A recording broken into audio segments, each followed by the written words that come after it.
But let's begin. Just to let you all know as well, we're recording this session. We might be able to play some of these interviews on our YouTube channel. And the interviews that we've been doing recently as part of our Circular Soirées series are going into a book. We're bringing out a publication in October with 21 essays and interviews with researchers from Centre for Circular Design. And the questions that we've going to go through with Clara are very much in that interview, which you've already written, haven't you, Clara?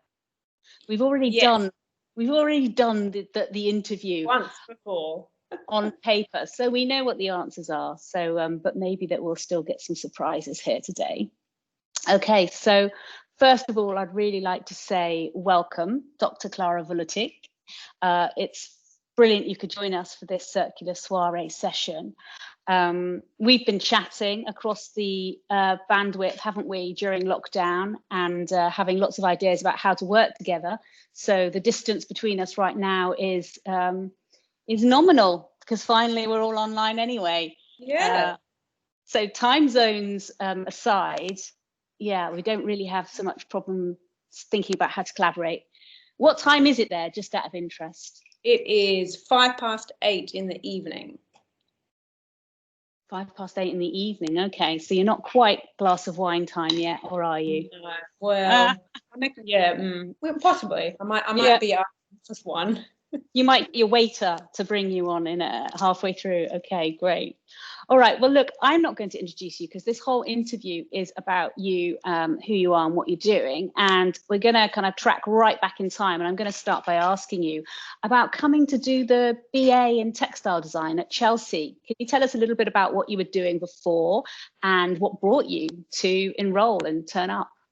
Yeah, I mean, I have got a very, very unusual journey, and obviously it crosses continents. So I was born and raised in Australia, and I actually did my first undergraduate degree in Australia in broadcast journalism. So I probably should have gone straight into doing an art and design degree, but for some reason I didn't, and ended up doing broadcast journalism. So I was trained in kind of radio and video production and writing for news journalism. While I was doing the course, it was kind of becoming quite evident to me that I didn't really want to work in journalism, but was making lots of sort of music videos for friends and making short films, and got very interested in production and film and video production and set design and costume.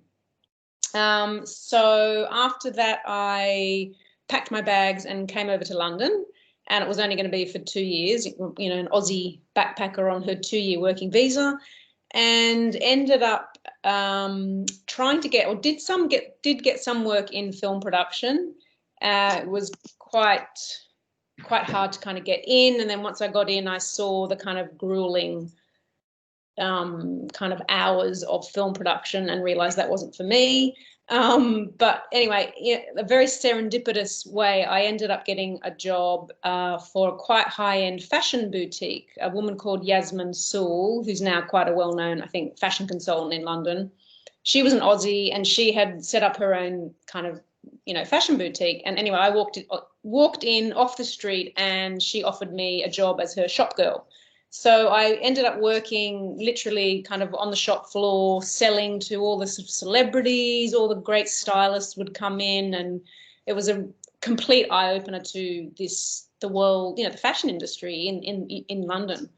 And it was while I was there that we had all the graduates from, you know, LCF, Royal College of Art, coming to try and sell their graduate work at our shop because it was so kind of cutting edge. And it was in that I really started to sort of understand what a fashion designer or a textile designer, what the training is like at a college undergraduate level. And, you know, I was kind of in my late 20s by this point. So I actually decided I wanted to train, and I wanted to train as a textile designer. So I looked at all the different colleges, and Chelsea kind of just stuck out. I think she interviewed me, or maybe Kathy. And, you know, they were also really keen that I was a mature student and I already had some experience in the fashion industry yeah, and you're sort of a little bit more worldly, I guess, by your late 20s. And yeah, so that's where I ended up, where I met all you lovely people. and and it's sort of, you know, that time in the fashion boutique, it kind of reawakens your interest in textiles, didn't it? Because you'd grown up with your mother and your grandmother and sort of textiles in the home being a real part of your life. So it kind of. Yeah, I mean, as a teenager or as a young girl and in my early teens, yeah, I mean, I had a godmother who was a great home sewer. I mean, that, you know, my mother's generation, that and later, yeah, my grandmother, yeah, they were all obviously making their own clothes, and it was kind of the 80s. It was still late 70s, 80s. They were still kind of, we were coming out of the, you know, all of those women who home sewed clothes. So at, you know, in the 80s, yeah, I used to go off and buy fabrics and come home and, you know, yeah, literally learn how to sew. My aunt is a great quilter and still is. So yeah, there's definitely a great love of textiles. I'm reminding us of that because it kind of comes in a bit later on, doesn't it? Actually, sort of almost back, you know, at the end of your degree and in your PhD, that connection to the making of textiles at home became very much part of your philosophical approach. But let's just stay with the BA experience for a while. So it's a 3-year course, and by the end, what did your degree show look like? What were you interested in? What did you achieve? It was a collection of, I think it was 2 skirts and 2 jackets and a top. So I was making textiles for fashion, but it was actually, I was so equally fascinated by textiles for interiors. So I just loved all textiles. I mean, I was just in love with the medium of fabric and textiles. So I definitely had a lot of trouble deciding what the final thing was going to be, because all of my inspiration for my final year collection was houses and interiors. I literally, my project was, I chose 4 women and their homes, and I asked them if I could go into their houses and literally I interviewed them about their favorite things, and I just wanted them to tell me about their home and their emotional attachment to their objects. And I love just going into kind of people's houses and just looking at the random, you know, sort of tacit way that they kind of live with their everyday items. And I just took heaps of photos of just their shelves and their kitchen. It was, now that I'm saying it, it was very much in some ways the kind of, you know, me going into my grandmother's kitchen. It was this similar kind of feeling where I wanted to explore this sort of amazing woman's kind of in life, and maybe I would get more access to how she was feeling through her tea towel drawer. So really this sort of connection between the self and people and everyday and domestic and textiles in one's life, that was really starting to come through. And were you natural dyeing? I'm trying to remember. I think you were a little bit at that point. I did natural dyeing more once I'd graduated. I started to explore that with the bricolage group. Great. Well, let's move on to... Yeah. Well, let's move on to bricolage, because you graduated and you set up a collective with some from your year. Tell us about, and you were making the most amazing wallpaper commissions. So tell us about that era. Yeah, I mean, so I'd obviously graduated and I had focused, the final collection was all this, you know, acid dyed wools and fabrics for fashion. But I had ended up, actually, I started to create my own hand printed wallpaper and getting commissions for a lot of kind of quite high-end interior designers around London. And that was literally through friends, like connections, you know, through friends of friends. So that was a kind of, again, that wasn't sort of the journey that I set out after I'd graduated, but it kind of just happened very organically. A friend and a friend said, oh, you know, I'm starting to do a lot of interior work. I've heard you did some wallpaper I did some wallpaper in my second year, and, you know, it was just shoved into a sketchbook. And I said, oh yeah, I did. And I showed her and she said, that's fantastic. Can you try and scale it? And let's try and create a whole bathroom and a whole bedroom with your hand printed wallpaper. And then I just started getting more and more commissions. So that was kind of off the bat from graduation. And so while I was doing that, I was obviously working with you guys still, you know, part-time, 1 or 2 days a week. So the sustainability thing was becoming, you know, increasingly really important in my own work and through what I was doing with you guys at TED.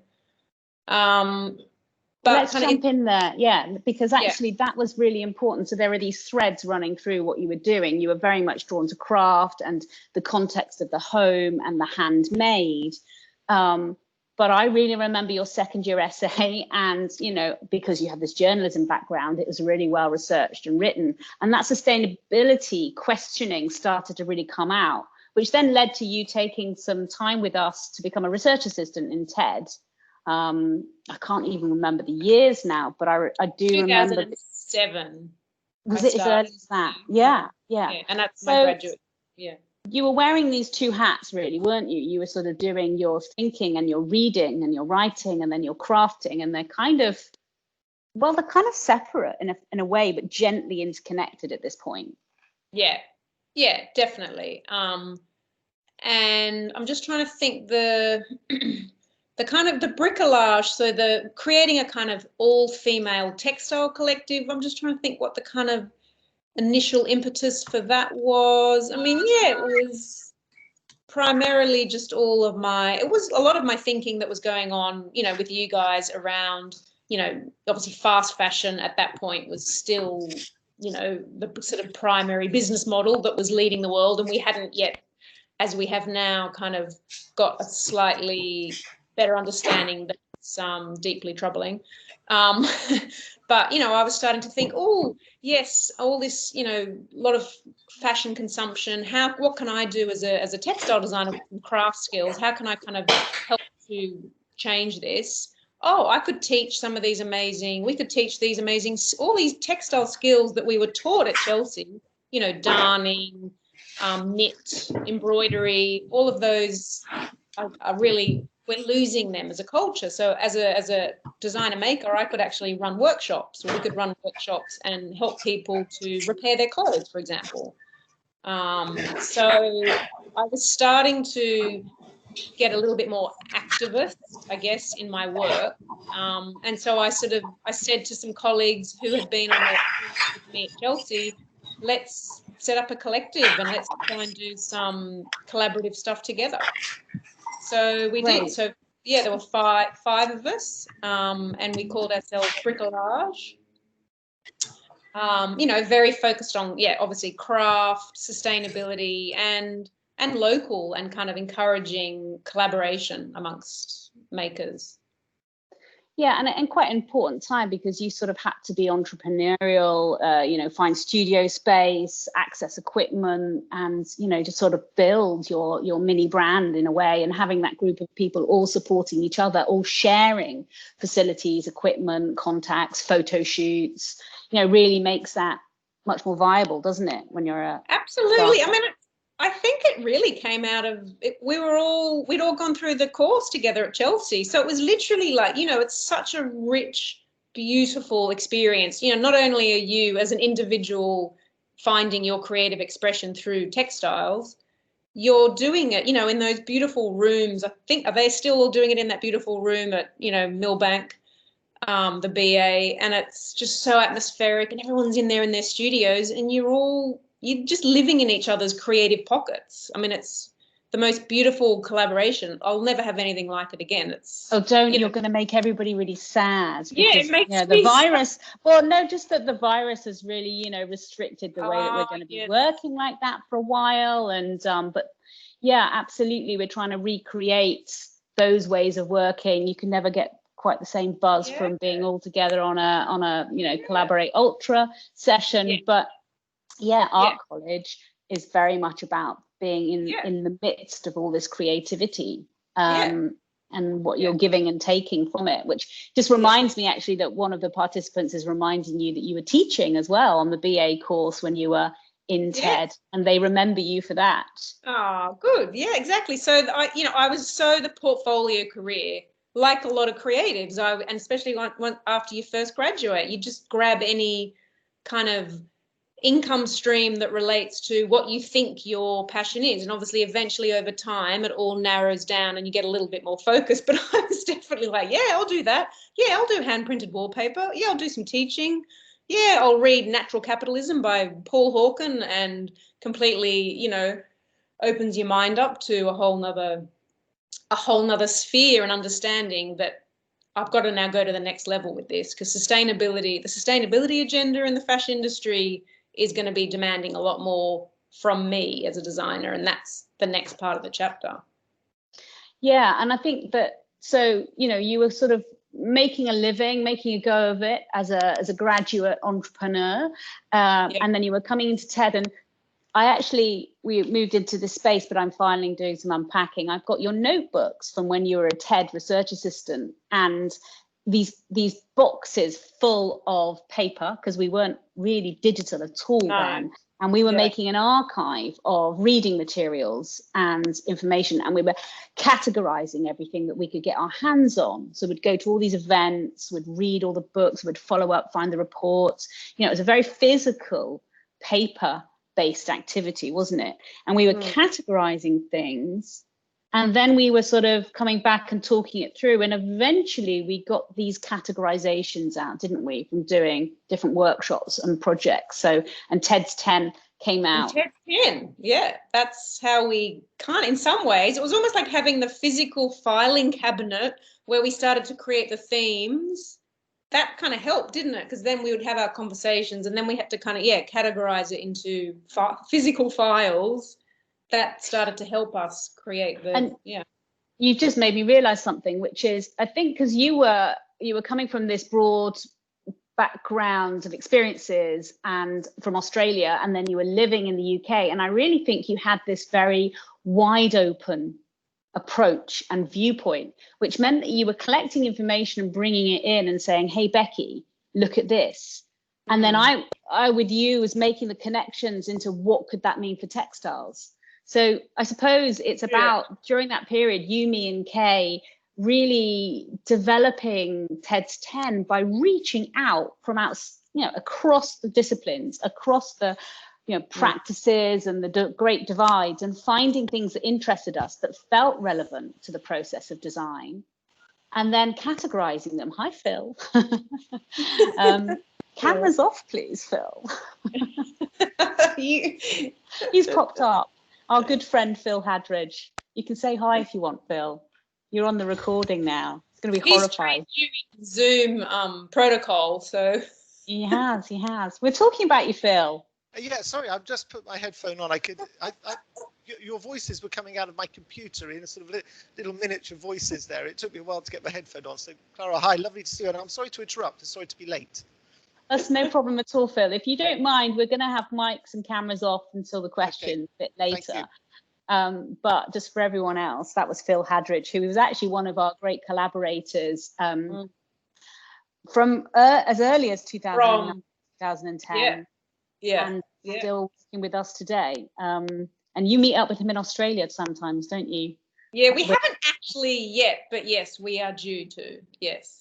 Okay, good. All right. So TED's 10, you were very much part of that team that developed this sort of broad mapping of sustainable design and putting it into these boxes, these physical boxes. And then we started to do workshops. So you really loved the workshops, didn't you? I mean, I think our recycling textiles project, it was called Worn Again, Rethinking Recycled Textiles. And that started in around 2005. And you came on board as a research assistant around 2007 and sort of saw the end of that project and the evolution of TED's 10. And then through to landing really the first sort of phase of the Mistra project, where you then decided to flip all of this and turn it into a PhD research project. Oh, yes. you get a shiver of horror at that, do you? I do. Still can't believe I've done it, but yes, I did. So you brave Antipodean in London, just taking it all on, and quite fearless really, and sort of being broad thinking about it all. Tell us about what it was that made you want to do a PhD and how your ideas came together. I mean, obviously having, being the research assistant with you guys since 2007, it was just such a rich hotbed of, it was just like learn through pure experience of, I had no idea what, if you'd said to me, 5 years before that, oh, you'll do a design, you'll be in a group of design researchers and you'll do a PhD, I wouldn't have known what that was. And even just having graduated and you asked me to join the Worn Again project, even that was a big step up for me. Obviously on a BA, you obviously have to write some theoretical papers. You have to kind of justify your creative work. But, the Worn Again project was, so sophisticated. It was much more structured around how we as researchers were doing our design. We had to document everything. We had to talk to each other in groups. I started to understand this idea of learning particular methodologies, that all the instinct that I'd just been following my creative instinct with making fabrics and textiles on the BA. Now I was really being asked to get a lot more rigorous with just everything, just documenting, why did you take that photo? What's in your notebook? What's the thread that you were thinking to create this particular design, etc. So that really was an eye-opener. And I remember on the Worn Again project as well, the first time I ever understood what a facilitator was. It sounds really crazy, but I hadn't actually really, up till this point, all through my 20s, I didn't really work in creative. I worked in retail or I worked in film production. I didn't even know what a facilitator was. And I remember when you and Kate Fletcher would stand up and facilitate the group of researchers, I was so floored and amazed by what you were doing, by the role of a facilitator to lead this group of thinkers and designers and researchers through to this kind of outcome. So that was an eye-opener moment for me.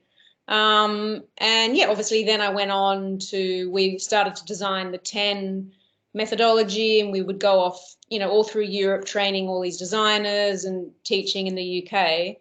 So I guess I had a very good understanding by the time 2010-11 came around, when the PhD opportunity was presented to me. That's quite interesting. You've started, or you've honed in straight away on methodology and articulation and reflection around the practice. But if I remember correctly, you were really, really driven by TEDS 10 number 7 and ethical production, and a deep concern for how workers were treated in the industry, and that you probably had discovered the maltreatment quite early on in your journey, and we were trying to grapple with how we could have a positive impact, how we could change things for the better around that card, TEDS 10. And you sort of felt, I think, that it was really underexplored, and that design needed to try to make some connections. And that was hard, wasn't it? Because it was in a scientific consortium. You were being funded for a PhD by a science and industry consortium. So yeah, I mean, if you look at the kind of the journey of how I got to be interested in that, I had started during the BA and just after, as a designer, looking at materials. I wanted to explore sustainability through, let's look at recycling. That's the number one strategy that most designers start with when they engage with sustainability. So I tried all that and I did that, and then you get itchy again and you want to go to the next level. So then I actually, I went and tried to help consumers to change their behaviors in the kind of what we call the use phase. So I started to teach them repair, and this idea of helping kind of garments become more, have a longer life, and engaging with these ideas around emotional durability. And then that even I sort of tried that, and that was my big eye-opener, where I realized if I really wanted to help shift or create systemic change in the fashion industry, I was tinkering around the edges with trying some recycled material or trying to change, consumers' behavior. I didn't know what I had to do, but I knew I needed something more effective. And that's when the PhD presented itself. But along the kind of side of that, yeah, there was this idea of, oh, and there's also this issue of workers, and they're so far away, they're very far removed. So I've kind of engaged with consumers in my local neighborhood. I'd engaged with the material issues, but then there was like this big missing gap of workers and ethical, you know, and workers' rights and supply chains. And that was so outside my or our experience or comfort zone. And so that was the kind of itch that I was, I think, trying to scratch when I first started the PhD. Yeah. And it was tricky because we were sort of based within H&M at the time and training the designers and exploring TEDS 10 and particularly strategies 1 to 5. And they had sort of, because of the scale of the organization, they'd very much sort of said, listen, do what you can with the designers, absolutely 1 to 5. But 6 to 10 is the production office in China, and it's the marketing department, design activism, systems and services. That our designers don't do any of that. You're gonna make them frustrated. So do the product stuff with them. Yeah. But leave the production, ethical production questions out. But we couldn't, because it was your PhD. It was what was really interesting. We're like, yeah. So we had to find a way through this, didn't we? And I think we ended up going off to China and visiting some factories. And the question, I think, that kept just coming to the fore, which did matter in the consortium hugely, actually, was what can designers do? What can textile designers do? And in particular, what skills do they need for the future? And you'd really enjoyed this facilitation discovery, and design thinking. But you then started to unearth all these other skills, which, do you want to tell us then about your discoveries around transition design and the sort of internal discourse and making and mindfulness, really? Mindfulness, really. I think. Mindfulness. Yeah, I mean, again, it kind of speaks to this. What I discovered in the sustainability literature and all of the literature was there's a kind of in the sustainability kind of issue, there's a natural evolution of how we as humans need to address this. And it always starts at the kind of material level, like what I've just described. For designers, it starts with us, let's just try and recycle some fabrics or look at the materials. Then it moves up to how can we change sort of the social? How can we change consumer behavior? How could we create new business models that support changes in those behaviors, like the rental models, for example? But then the ultimate, that all of the literature talks about this kind of natural evolution, and at the top is, humans' values and mindsets. And that is the area where we really need to create the biggest shifts if we are going to shift our relationship to nature and ecosystems and start valuing, sustainability. So that's all clear now, but it wasn't while I was in the journey. But I mean, I guess I understood that I tried to, as a designer, I had tried using materials. That was slightly effective. Then I'd moved to the consumer. I'd tried to change their behavior. That was slightly effective. And then eventually what I realized was I needed to be able to help facilitate systemic change through working at the level of values and mindsets of all stakeholders. So not just consumers, designers, suppliers. We all need to understand our own values in order to be able to affect this huge change. And so from a designer's point of view, I needed to move beyond the cloth, I called it. I sort of realized that as a designer, I've decided that I will probably be leaving I won't be creating material textile product anymore in my career or in my work. I will be sort of moving beyond the cloth, and I will need the skills to be able to work at this level of values and mindsets change. And what that looked like, I guess, was I needed the skills to be a facilitator. I needed the skills to actually understand what values are and how values drive behavior and actions. And how I need, as a designer who wants to help others shift values and mindsets, I need to understand my own values before I can help others with theirs. So that all then also speaks to this idea of mindfulness. How do we get a sense of our own inner values and mindsets? We need to be mindful and go within and do the inner work. So, and that again was all happening for me, I guess at that time in my life. I was then in my mid to late 30s. And I had also got to a point where I needed to look at my well-being. I had some anxiety issues. I'd been up and down in my own kind of, personal life.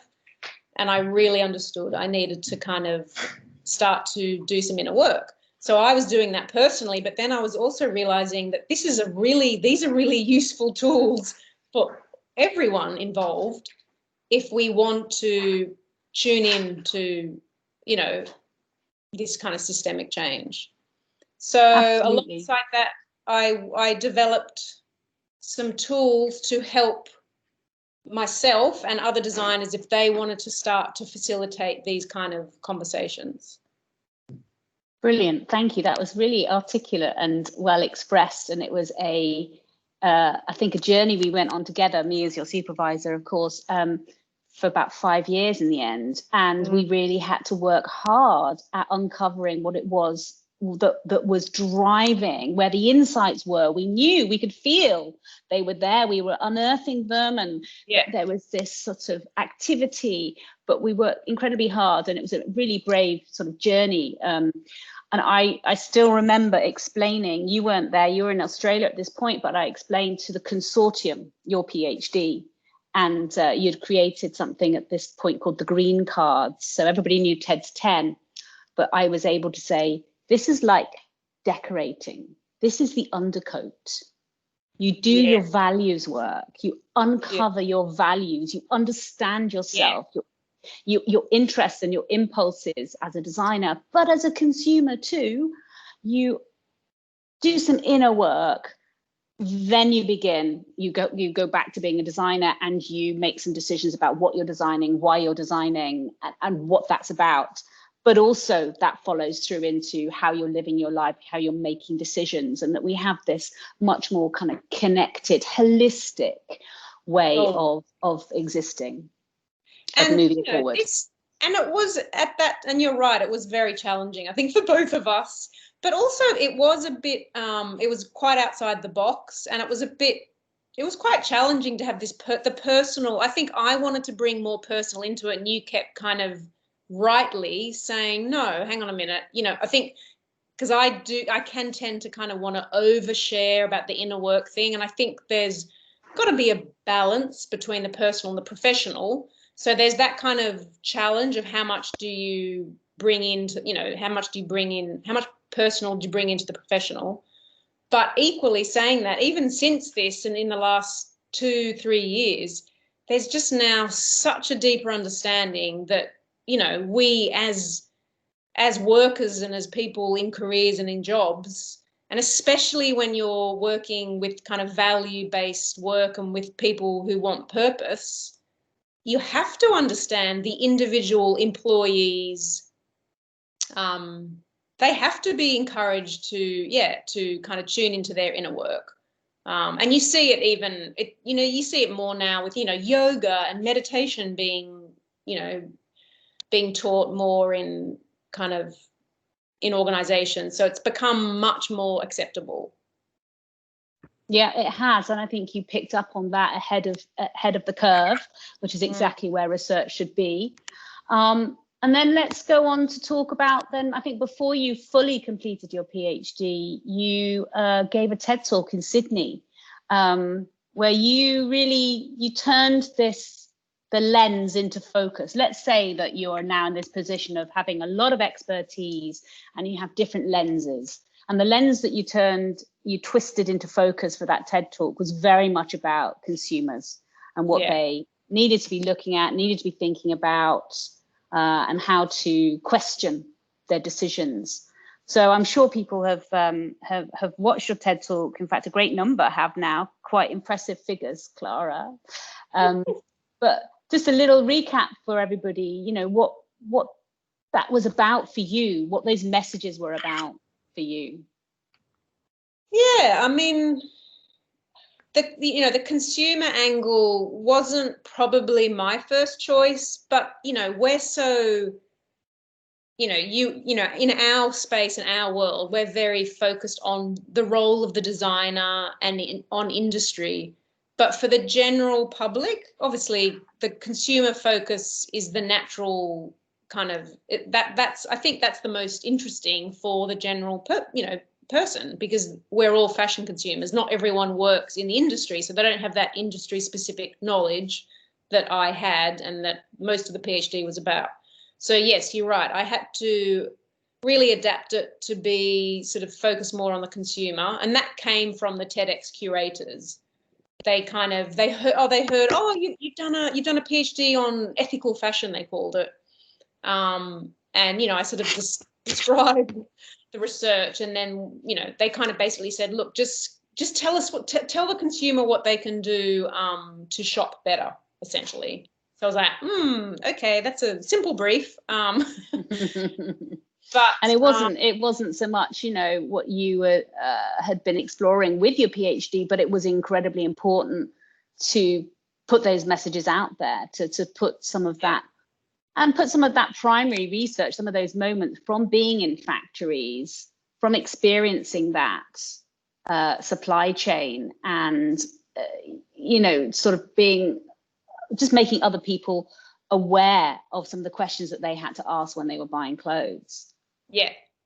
And yeah, it's interesting actually, even I love looking at the comments underneath on YouTube. When you look at the comments, it's really great. Like, I love just getting the feedback and understanding what, you know, everyone's kind of opinion is on this, in this space.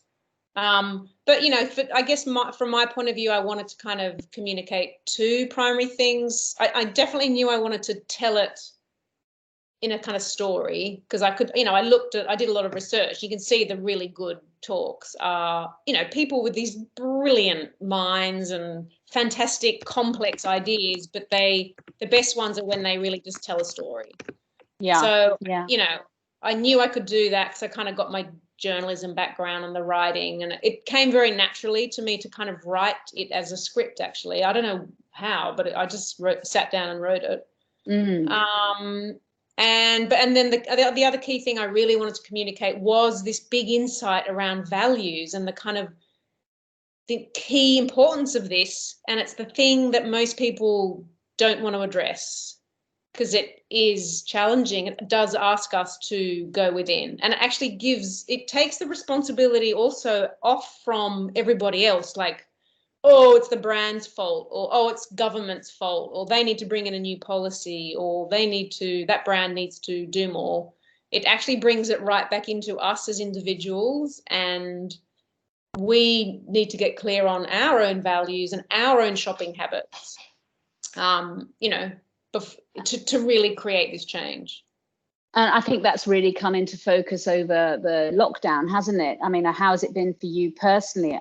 And how has it been in Australia? I mean, I think here we you know, I think there was probably quite a sharp increase in online shopping, but of course Oxford Street was deserted, and I know people have been having big cupboard sort outs, and the secondhand shops are, you know, overwhelmed by this turnaround.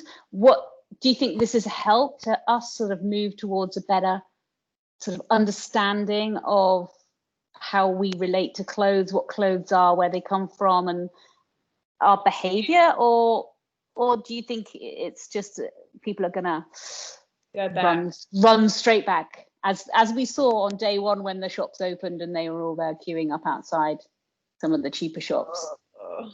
I don't know. I mean, yeah, you're right. There has been so much change even in these 6 months, and yeah, everyone's slowed down a lot. They're kind of stuck at home more, so they're looking at their cupboards and really thinking about, do I really need to buy that, and do I really want you know, and do I really need to buy more blouses for evening if I don't go out anymore? It's like any, you know, what do they call it? The recession, the kind of natural flow of the global economy. It tends to do every 8, 9, 10 years. There's a recession, and then things are literally, I just see it like everything's being literally thrown up into the air, and it's a complete kind of chaotic mess. And then everything will reconfigure based on.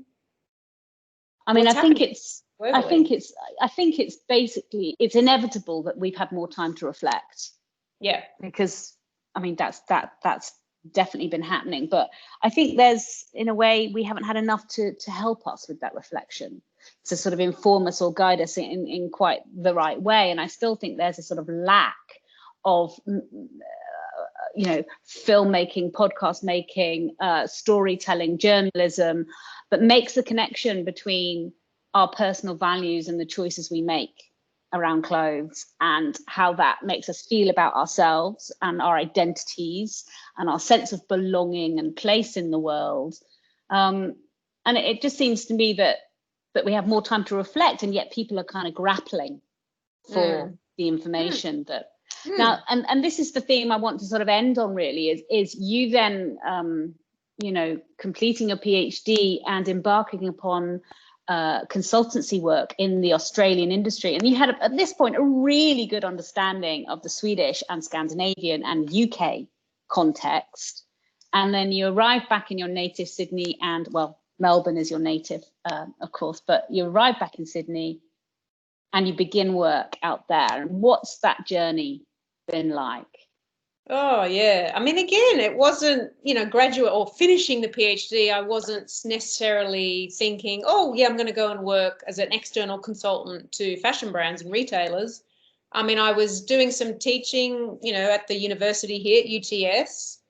But there wasn't a lot of teaching. They didn't have a big focus like, you know, a lot of the, like you and a lot of the other universities in the UK and Europe had on sustainable fashion. And there wasn't a lot of research in this area, really. So, and I also sort of had a baby and took, you know, almost a year off. So it actually, again, just happened quite naturally. A friend of a friend sort of recommended me to my first client, and they were looking to, yeah, kind of develop a sustainability strategy, and they wanted to engage their designers. So I ended up it started out really just as a training program where I kind of got all the designers in the room, and I kind of ran a very similar, you know, process to what you and I were doing with the 10. And it's kind of evolved from that. And it's been a really good journey. I mean, when I first got back sort of 5 years ago, there wasn't a lot of engagement. Over the last 2 to 3 years, it's obviously really starting to pick up. And there's not that many other people in my jurisdiction doing what I do. So I've kind of, I'm lucky in that way. There's a few other people who are kind of really good. They have a lot of expertise in ethical supply chains. But other than that, there's no one who can actually help brands and literally hold their hands when they're kind of a very established, you know, there might be a really established swimwear brand. I'm thinking of one of my clients, very established iconic Australian brand. They know how to do swimwear. They know how to do the branding and the marketing. They've been doing it for 30 years, but they had no idea about sustainability. And they're obviously getting pressure from customers, pressure from internally from employees, I later found out. And they knew they needed to do something, but they had no idea where to start. So I think I'm very useful in that way, because I can come into a brand and I'm kind of quite neutral. You know, I'm not an NGO, I'm not an activist. And I really love helping them solve their problem, which is that we need some guidance and advice. It's mainly guidance and advice, but it's also we need to kickstart our internal culture around sustainability. And that's where our beautiful interactive workshops are so effective, because it's literally just getting people in the room and getting them excited together with their colleagues, and especially getting the designers excited about the innovations and the best practice. And when you talk about circularity, they get even more excited, because, you know, you give a designer a challenge, like, just, you got to close the loop on this garment. Oh, and it's a mixed fiber blend and we don't have any recycling systems in Australia. So, yeah. So you have to actually sorry, Clara, but you actually have to stimulate that, don't you? Because that's fascinating. I think that they must be very grateful to have you at this stage in their journey. If there's a lot of work to do around making the industry sustainable, to have somebody with such a human perspective and such a broad range of sort of strategic knowledge, and who has the ability to hold one's hand so well, then that's fantastic. But what you're finding is that your knowledge and your ideas are beyond what's available to them, and that's not unusual either, really, with being a researcher. But it's meant that you've had to sort of get involved in conversations around, well, where is the Australian government on establishing recycling routes and facilities? And you're almost having to be an activist, aren't you, in getting those things? Yes. So having done about 2 to 3 years of this consultancy work, where I'm sort of advising my clients on, you know, closing the loop and end of life, and there's no solutions. So there, a lot of the brands and industries now starting to really come together and understand that we all collectively now need to work on this. And so the latest project that I've been working on is, I was approached about 2 years ago by he's a waste management expert, Peter Allen, and he had done heaps of work in Australia over the last 20 years on, like, tires, plastics, glass, on, you know, sort of product stewardship, and sort of understanding the industry and how to increase recycling rates. And he knew clothing and textiles was the next thing that the waste management sector in Australia were ignoring. I mean, in their kind of categories of importance, it's like number 4 or 5. So none of them were really paying attention to it. But, you know, at that time, about 2 years ago, the cultural zeitgeist in Australia was becoming very aware of the fashion textile waste issue. We had a really big show on the equivalent to the BBC, the ABC here, called War on Waste. And the presenter went around Australia and looked at 3 waste streams, and textiles was one of them. So that was really the first time that I would get the average punter on the street saying to me, oh, did you see War on Waste? Oh, yeah, textile waste. Yeah, that's a real problem, isn't it? So that kind of, you know, blew the genie out of the bottle.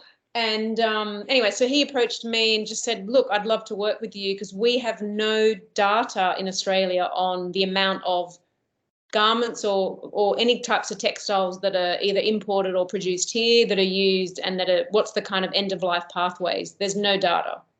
So we all quote figures from the UK and US. It's ridiculous. So he and I have kind of been trying to get some funding from state or federal government to basically just essentially get the data on clothing waste. We haven't been successful yet, but we've just put a proposal in for a very large product stewardship grant. So we're hoping, fingers crossed, that that will happen. Brilliant. Yeah, keep crossing fingers for you as well. Yeah. So you're in this position as a consultant where you've got to be stimulating and building almost the systems that are needed to become a more sustainable industry anyway.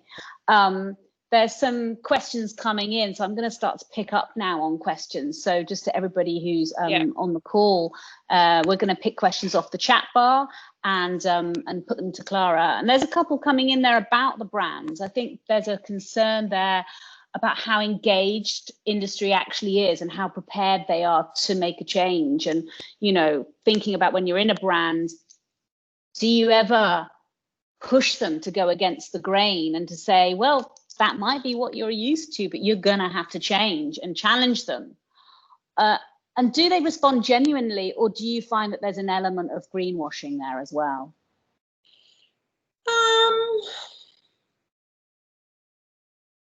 Most of the brands who come to me are already kind of, well, in my mind, they're already convinced that they need to do something. So I don't kind of need to go out, and I'm not trying to sell sustainability to get a client. I actually, it's mainly through my kind of marketing, or my business development is literally through my network. At the moment, it has been. So people come to me when they're ready to engage. So that's kind of already, already there's a sort of certain level of commitment. And that surprised me at the beginning, because I still had my kind of academic activist hat on. I was all like, oh, I've got to go in there and convince them. But I mean, and mostly I'm either working with brands who have owner operators, so that the brand is founded and is still being run by someone who's got the sustainability passion. So when that occurs, that's the sweet spot for me, because they're convinced, they put the resources internally to this, they're willing to spend money on it and understand what it means for them and make changes. So that's great. Or I get the other good clients I might have, from my point of view as an external consultant, are quite large brands who've already got in-house sustainability staff, but they don't have, well, essentially this is what I'm finding is they have the corporate strategy, and they're all really good at writing corporate strategy, because they've done like MAs in environmental management. And then you've got the product design developer teams down here, and these people are trying to talk to them, and they literally walk the floors. The sustainability staff walk the floors, and they go into the design studios, and you can see, I've watched them, I see them. They, hi, how you going? And have you thought about this new fiber? But they don't speak the same language. So I'm the link. So they need me to come in to help talk to these guys and start linking this and this. So when in that situation, again, it can be quite effective. The only thing is we've got to then convince the CEO, who's above the sustainability people.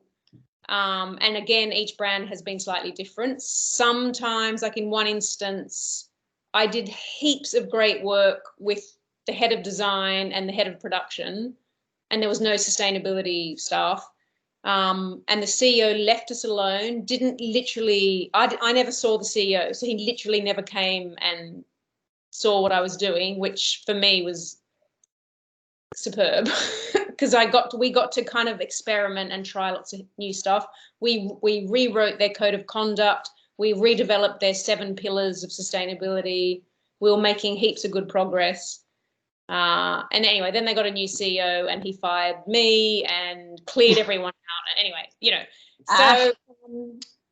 so the typical things of, like you say, that's what you're saying is like you're moving forward, and the pendulum swings all the time in terms of how invested people are, how committed they are, it's so how much complex.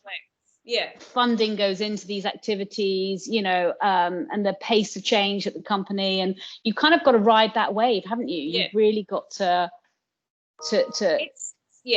It's not dependent on any. There's so many different factors going on. It depends what type of the market they have. If they're swimwear, that's different to, like high-end boutique kind of women's wear, to really mid to low market. It just really depends.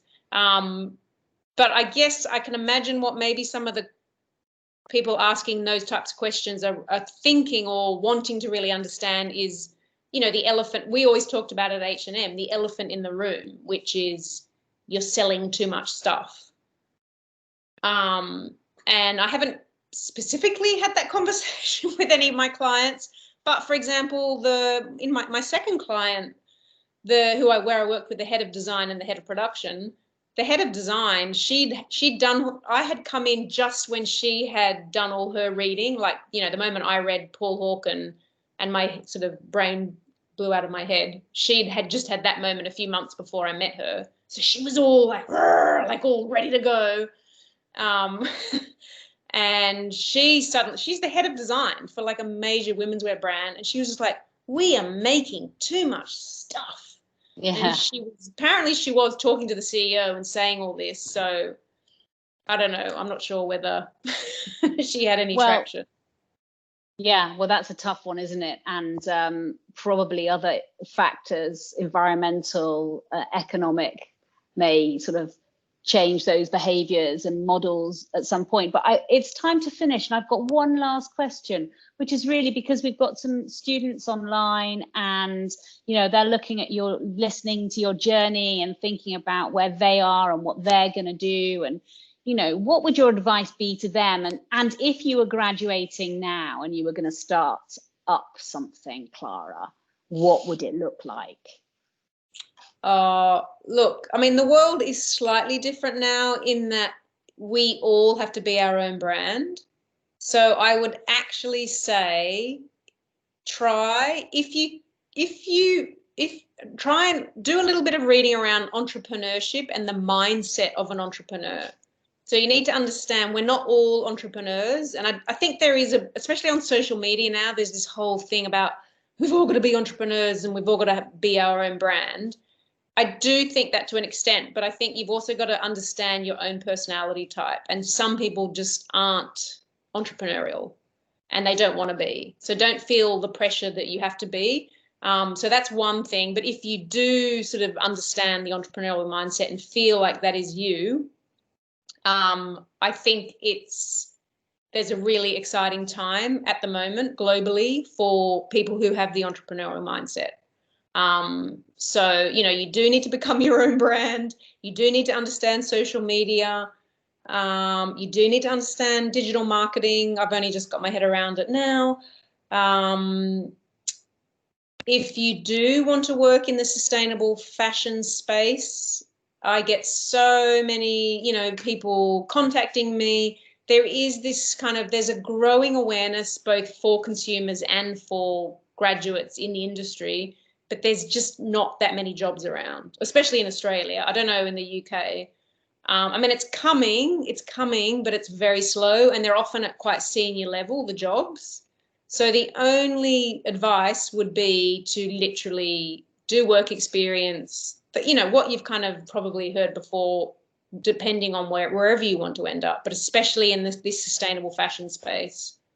And would you try to kind of push towards, like on your consumption point earlier and your TED talk, would you think about like that rental sharing space, that sort of service element, that kind of experiential side of having clothes? Would that appeal now, or do you still think that's a really tough space?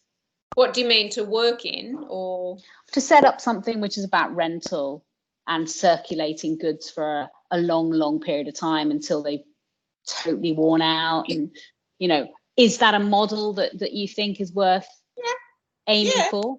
Yeah, definitely. I mean, if you want to set up your own, you completely need to do it digitally. So you still need to understand digital marketing, and basically you need to make lots of good friends with tech people. You know, become friendly with web technologists, because they're basically the new, what did my partner, he said the other day, you've got to just treat your tech guy really well. He is your best friend. Like in the new world, they are literally the kings. So make friends with, you know, web tech guys or girls. And yeah, I think there is an opportunity for the rental. It seems to be slowly but surely definitely growing. Great. Yeah. Well, look, Clara, it's been an absolute pleasure. Thank you so much. I'm very disappointed that your partner hasn't brought you that glass of wine during the session. Yes. Where is he? We're actually on a detox, so we're not drinking wine. Very good, very good. But thank you for spending an hour of your evening talking to us. And I'm sure everybody got a lot out of that. And reliving your journey has been amazing. Wonderful. Thank you. Thank you, Becky. Thanks everyone for listening. It's such a pleasure and a privilege to be able to share it.